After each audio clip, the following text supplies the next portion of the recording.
Ecclesiastes 9:10, because they do this all without complaint.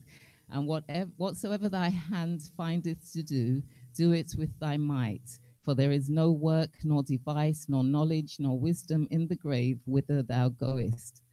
And perhaps you've watched ants at work. I find most children are fascinated by ants, and I always wonder how they can manage to see something so tiny, because I never seem to miss them. I know my granddaughter Amaya, she's always showing me ants in the garden. Tiny, tiny ants. I'd have never seen them. Maybe because children are nearer to the ground than us. I don't. But anyway, ants live in colonies which they are united in building, and each have different roles.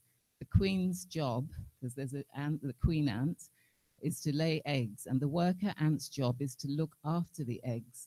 And soldier ants defend the colony, and they are prepared to fight and kill anything that comes against them. Ants are described as being able to fight death. And another scripture, 1 Corinthians 12, it speaks about many members, one body. And I see that how ants operate. Colony is made up of many chambers connected by tunnels which contain an area for the queen ant and nurseries for the young, restrooms for worker ants. And the worker ants are constantly on the move, attending to the young, making sure they are nurtured and well protected. And these worker ants, they move the eggs around to different chambers during the day to ensure that they are kept at the right temperature. They think, they do everything so meticulously, but I know that it's God that's in control. And the worker ants are responsible for building and maintaining the nest, and they faithfully guard the queen and her eggs from intruders. They battle enemies and they capture prey.